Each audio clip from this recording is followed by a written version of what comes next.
Okay, folks, it's your buddy Mike Messier, Mike's Instant Movie Review. So, not another church movie. It's not a Tyler Perry movie. It's not another church movie. It's a parody, if you would, on Tyler Perry movies. Now, guess what? Should you go see this movie? Should you go not? I think there is an audience for this movie. I don't think I'm it. So I'll get into that in the full review. I think most people probably won't get much out of this movie, but there is an audience for it, and I want to discuss that now. So this might be a review that you want to watch before you go see the movie, because I'm going to kind of decode it and tell you, would you find this funny, amusing, entertaining, or whatnot? I kind of did for a while, and then I just kind of lost my interest in it. I was probably with this movie for 30 or 40 minutes. It seemed to be about an hour and 40 minutes, I would say. Some big-time players are in this thing, sort of. Jamie Foxx plays God. Mickey Rourke plays the devil. It was kind of obvious, to me at least, that they probably hired Mickey Rourke for one day of filming. Most of his stuff seemed to be filmed on a soundstage, and then they superimposed him in a couple of scenes with other characters, and then he would appear on a computer screen. Same thing with Jamie Foxx. They kind of had him at a board playing God, at like a heavenly board, like a board of people, like people that were kind of his angels or disciples, and then they would put God, Jamie Foxx's God, on a TV screen, even with like a crappy image, like a covered snowy image. So little tricks and techniques. I mean, those are big time expensive actors, folks, Jamie Foxx and Mickey Rourke. So it looks like maybe they hired Jamie for 2 days and probably Mickey for 1 day, but even just hiring those guys for a couple of days each is very expensive. So I give the filmmaker, I think the gentleman's name was Johnny Mac, credit. This was another one of those films, folks, like going back old school, Coming to America, and things like that, where a couple of key actors play 3 or 4 characters each, including female characters. And this is where I was a bit confused. And here's the thing, folks. When I have the subscriptions to these movie theaters, AMC in particular, and basically with a subscription, you can see a lot of movies pretty cheaply. And I don't put much effort into watching previews or like, I just go see the fucking movie. I don't watch other people's reviews before I go.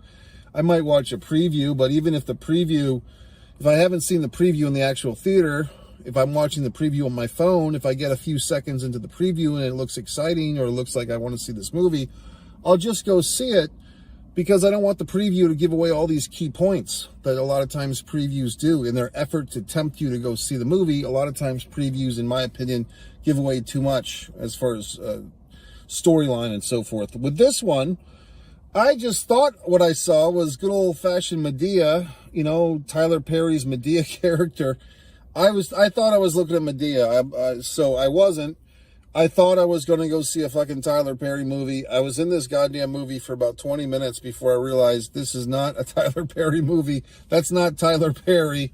This is a mockery.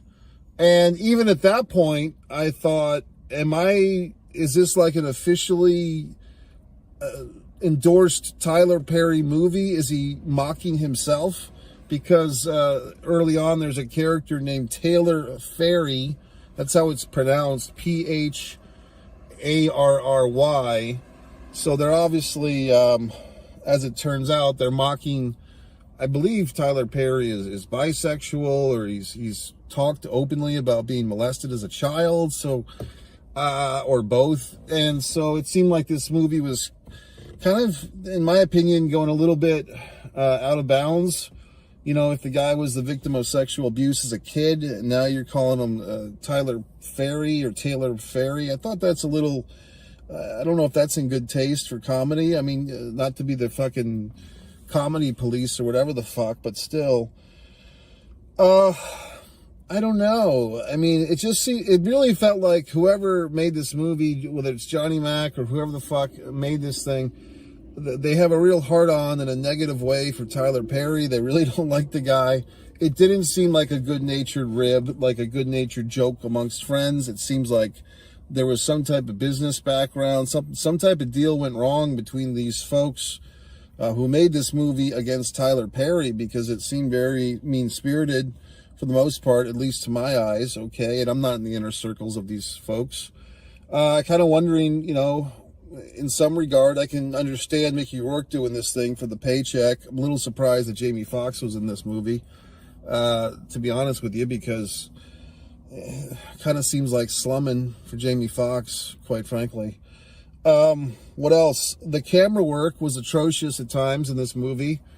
Was the camera work supposed to be a parody of Tyler Perry's movies? And here's the other thing, in full disclosure, I haven't seen enough Tyler Perry movies in my day to really appreciate all the inside riffs and jokes and stuff. I think the last Tyler Perry movie I saw, I know I saw him in some of his action stuff or whatever that fuck that was, but I've seen some other things. I'm trying to remember what the fuck I saw.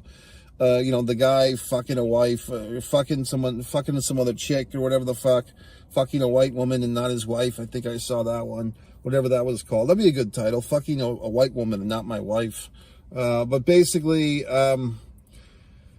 Madea goes to jail. I think there's been 2 of those, 2 or 3. And I think I saw the first one, and I was shocked and amused that he put Rudy as a fucking prostitute. You know, I was like, what the fuck? That's Rudy. You know, and like Rudy was all grown up and all sexualized and being a whore, and I was so shocked.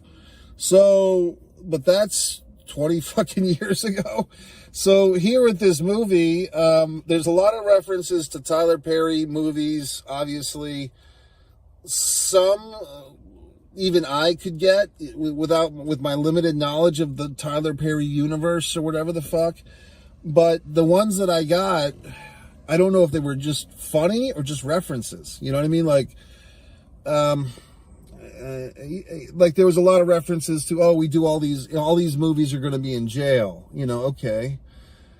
Here's the problem. You ready?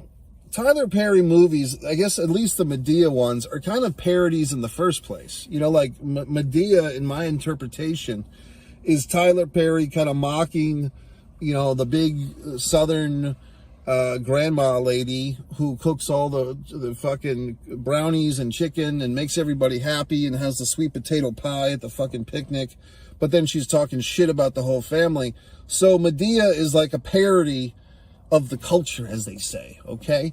So now you have this guy, Johnny Mack or whoever the fuck, is basically doing a parody of a parody. Like Madea itself is a parody character, and you're making a parody of a parody. So that's why a simpleton like, God damn it, I'm no fucking simpleton, but someone with limited knowledge of this world, myself, seeing the fucking image of what they called my dude, not Madea, but my dude, that's his, you know, parody version of Madea. I just thought it was fucking Madea because it just looked like Madea to me. You know, what the fuck do I know? But the point is, you're doing a parody of a parody. Well, guess what? Parodies in themselves are typically not funny. Like, they're really not. You have to have all this goddamn inside knowledge of the original source material. Then you have a parody. Well, now my dude is a parody of a parody. So the source of knowledge or the source of truth or whatever the fuck is now 2 steps removed at least, because we're going from the real Southern black lady making the fucking pies and everything and making everybody happy and comfortable and being overbearing and all that shit. Now we're removing that to Madea, which is a parody, and now we have Madude, who's a parody of a parody. So it's like, asshole, this doesn't work. You know what I mean? Like, it's a funny riff if you're sitting around with your friends and goofing around and they, we should make a movie called, Madude instead of Madea. Like, funny for 5 minutes, but to stretch that out into an hour and 45 goddamned minutes? No, you don't do that. Well, you do, because obviously it's here. But I don't know. It just seemed like a waste of resources. And to me, you ready? if you've got the time and energy to parody somebody else's fucking work or somebody else's efforts into humanity, then do you have the ability and the talent to make your own statement? Apparently not. You know what I mean? There's just so much shit in this movie. God, this was the worst. This is kind of maybe where I tapped out on this movie. There's this scene, there's this fucking kid. He's got a mom who looks like she's about 10 years older than him. And I was that a joke? I guess that was the joke. Like the mom is a young slut mom or whatever the fuck. And then the kid's just sitting there on this vehicle and he's talking to one of these other characters that's played by the same guy. There's like this one guy's playing three people. So they're sitting there, in the alleyway. And then this random guy who's wearing like a security outfit or a cop outfit comes up and they're like, hey, who are you? And he's like, well, I'm your father. And he's like, but I'm 18 years old. I've never met you before. Well, okay, son, do you have $20? Ooh, this is biting stuff, I guess. But then they have like a fucking shootout and a slow motion gun. And I caught this one. This was a riff of the end of Boys in the Hood, okay? And then the character, like somebody gets shot, and then the character goes, Ricky! And he goes, oh, wrong movie, Mikey! And then it's like, movies, even parodies, folks, if you have to stop the action and the flow of your movie to announce that you're making a joke, you've lost. You've lost. It's not funny. You've been defeated, okay? So, I don't know. Like I said, is there an audience for this movie? Sure. I mean, people, basically this is the audience. It's like, if you've watched every fucking Tyler Perry movie, but you've hated them, or for some reason you watch all the Tyler Perry movies, but you hate his guts, or you think he's a loser, or whatever the fuck you think, then you'd probably like this movie. Because this is a movie for informed Tyler Perry fans that hate his ass. They hate him. That's the target audience. I don't know if enough folks are going to go see this thing to justify making the movie. I mean, to me, it's just frustrating. As you know, I'm a wonderful award-winning screenwriter. I have plenty of goddamn scripts that are better than this hunk of shit that should be being made, but they're not. So whatever the fuck. So I give this asshole credit for making his movie. Another goddamn thing, I was kind of losing my mind in this thing. Some things were making me laugh. There was one other person in the theater, he was laughing a lot. So like I said, he's probably a guy who knows all this shit. So then I fucking put on my phone. I'm like, I need to know what's going on with this thing. I need some research. What am I watching here? And that's when I get, like, oh, this is, even on the website, it says this is not a Tyler Perry movie. They're claiming on the website, this is the next great parody movie. No, assholes. That's for other people to determine. Other people will tell you if you've made the newest great parody movie, not you.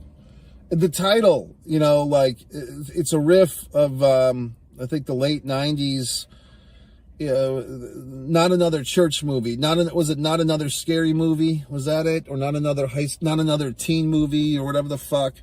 You know what I mean? So the parody movies, that whole thing has kind of come and gone. You know what I mean? Like, there was at times, well, you had Scream, but then you had like Scary Movie, the Wayans brothers, and they had like two good ones, and they all went to shit, okay? I remember in my movie-going days, I believe it was actually Scary Movie 4. I mean, I think it went that far. And I started to watch the movie, and then I was like, this movie just sucks. And I went to the box office, and I said, hey, can I have my money back? And they said, what do you mean? I said, this movie's just really bad. And they gave me the money back. And I left the theater because there was nothing else playing at the time. Like the girl even said, well, do you want to see something else? And there was nothing playing at that time. So for the first and only time in my life, Scary Movie 4, I asked for my money back and I received it because the goddamn movie was so atrocious. So my point is, these parody movies are hard to make, because you're trusting that the audience gives a flying shit as much as you do about the movies you're making fun of.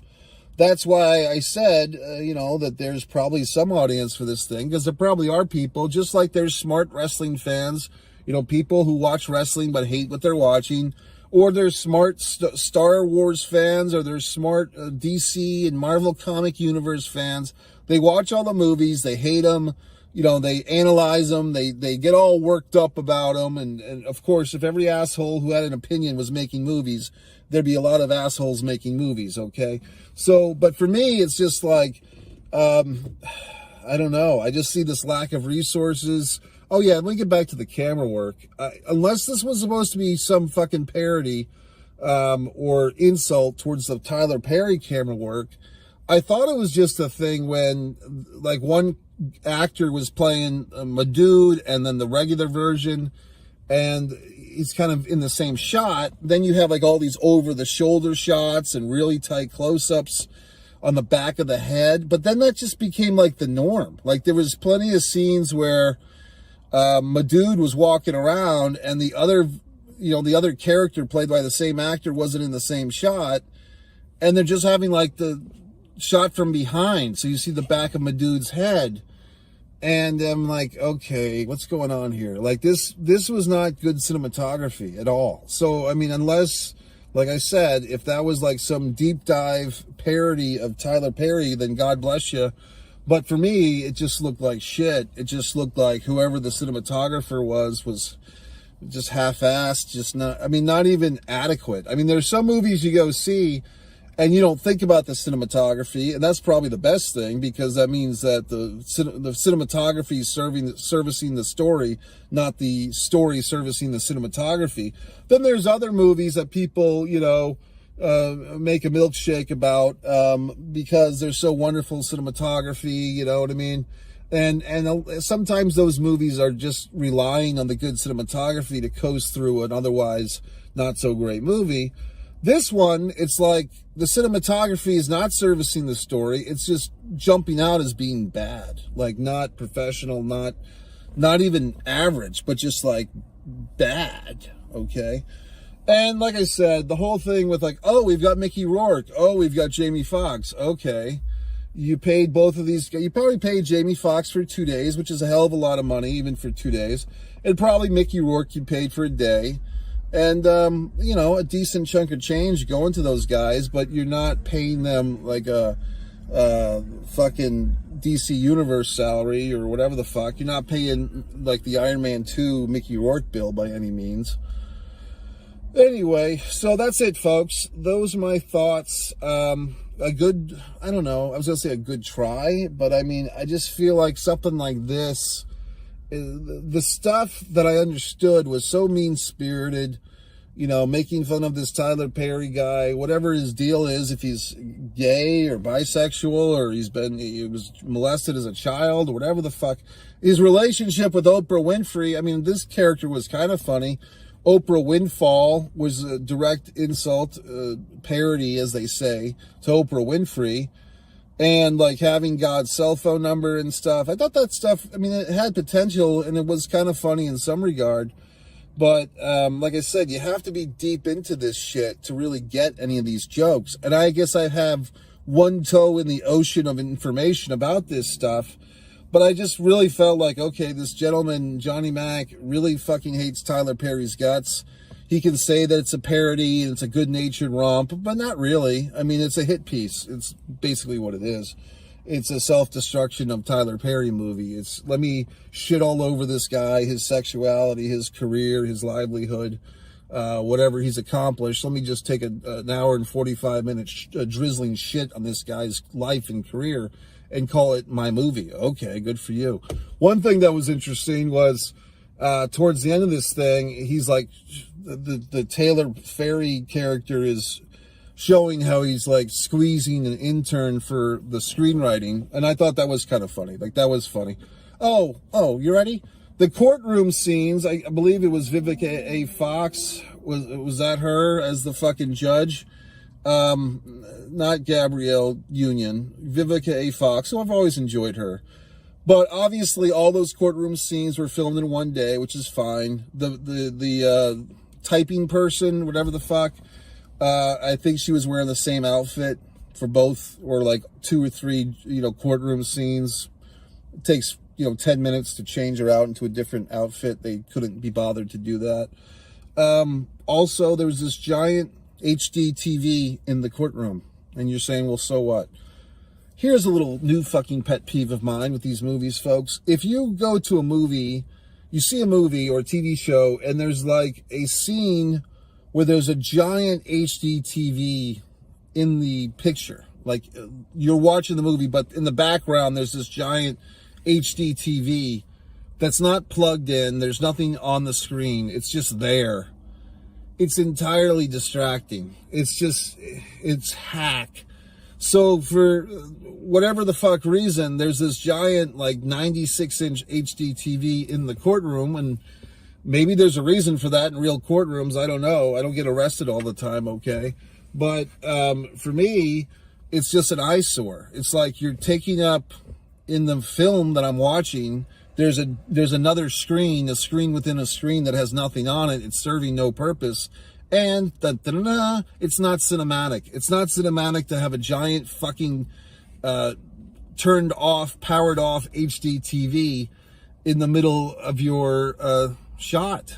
It doesn't look good. So, I mean, I always have to, it's like I have to reach my giant mind out and help everyone make their fucking movies because they don't realize what the hell they're doing.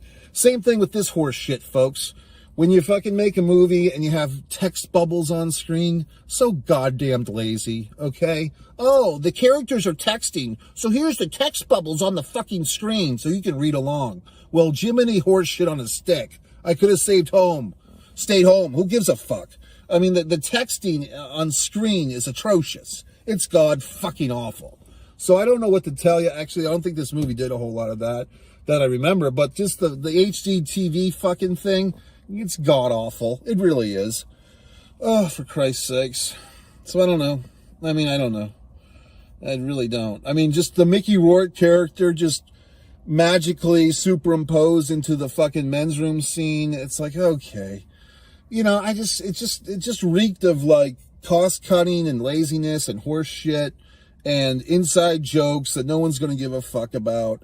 And whenever you make all these fucking pop culture jokes, oh, I'm making a reference to Kim Kardashian. Well, who gives a fucking 5 years? Well, I mean, in her case, she's been around forever, but other things like, you know, pop culture jokes, they don't stick to the wall, okay? Because pop culture changes so goddamn often. There was a reference in this thing to Oprah Winfrey. You get a car, you get a car, you get a car. Is it funny now? I mean, that was 10 years ago. This is 2024. When did that thing happen? 2014, 2015. So if this movie had come out then, it might have been funny 8 or 9 years ago. But now it's just horse shit. Okay? Mike Messier, go to my goddamn website, MikeMessier.com. Scroll to the bottom. Stand me on social. Gee whiz, Mike, you're such a critic of it. Some of these asshole commenters have these asshole comments. Well, don't you just go to a movie and like it? Do you have to have an opinion? Like some asshole wrote that. Do you have to have an opinion? Okay, shit for brains. I mean, that's the whole point of Mike's Instant Movie fucking review, is my goddamned opinion, you shithead. So, I mean, I try to educate people, and people get upset because they don't want someone educated to educate them. But I'm trying to help the masses, assholes. Okay, MikeMessier.com. Buy all my books. Do everything I say. Goodbye.